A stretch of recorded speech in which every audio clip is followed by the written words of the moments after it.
As we started tearing the pontoon apart, the first thing we needed to do was get all the railings off.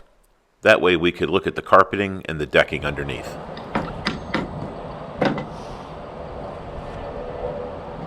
There was 30 years worth of Phillips head screws, glue, and sealant that we had to remove first.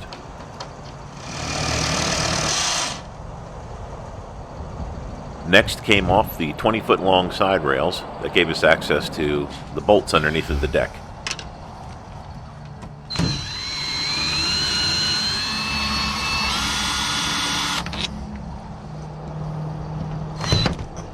Since the hardware was stainless steel, most of it was saved and can be reused.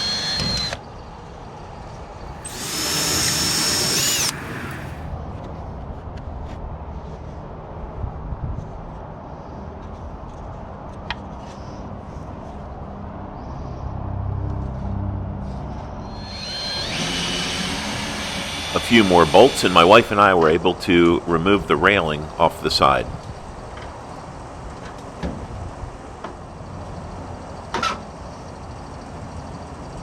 The more we took everything apart, the more we could see that we were going to need to replace everything.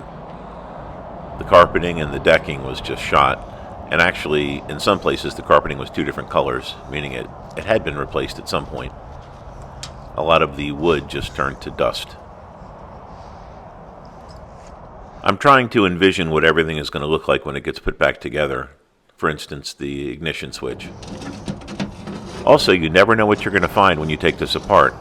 30 years ago, somebody in the factory lost a wrench.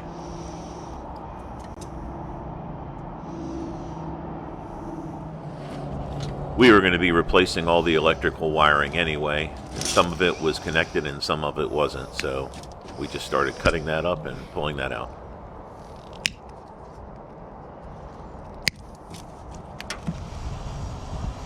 The way that this panel is constructed is aluminum that is riveted to the framework, which is going to make it a little bit more difficult when we go to change the skin. We might just end up repainting it, although my first choice would be to replace it.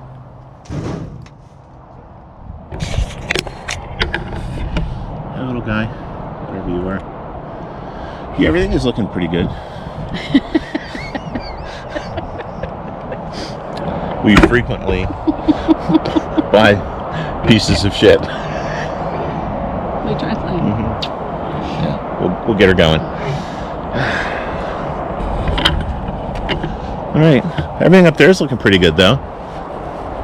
Needless to say, we have our work cut out for us, and we're just going to end up trashing everything and starting over.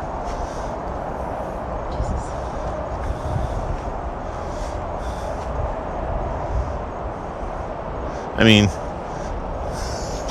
here's the custom dash, and these are all the gauges. So,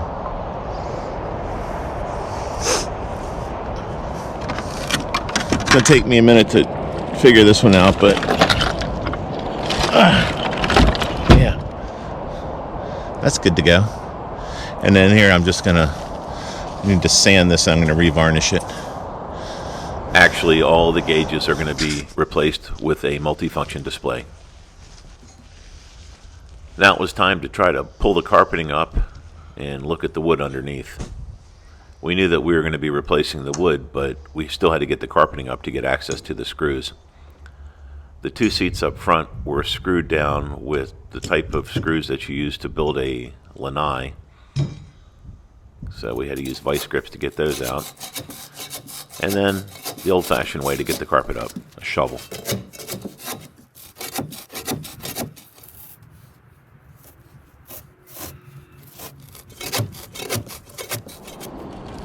As we suspected, the wood was pretty bad, and it was rotten on the bottom. It actually had a 2x4 underneath of it supporting the floor, which fell apart when we started unscrewing things.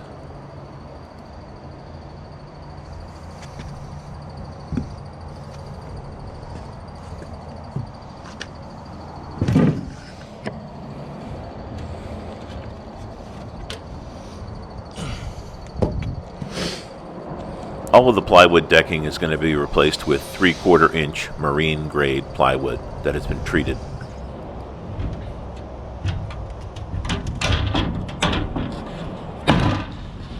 As you can see in the background, we had a storm getting ready to blow in, so I was trying to get as much of this done as possible.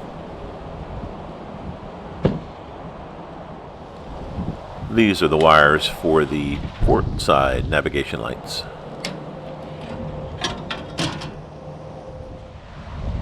Once we remove the plywood, you can see that there's Z channel and C channel that runs the length of the boat. If you have a head that gets stripped out, a hole saw is a good little trick to help you get the board off.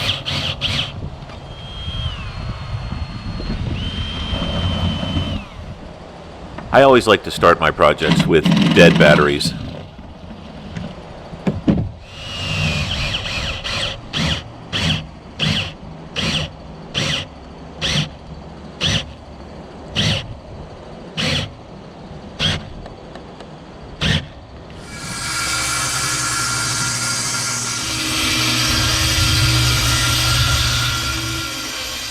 It took quite a while, but I was making progress, getting the old stuff pried up.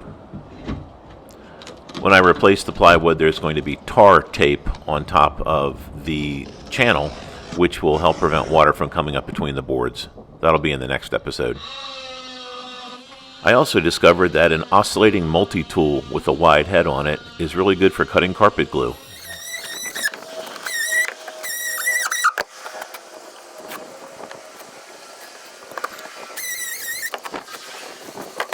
Well, it was getting ready to storm, so we wanted to cut a few more wires, get a little bit more decking off, and then get in before it rains.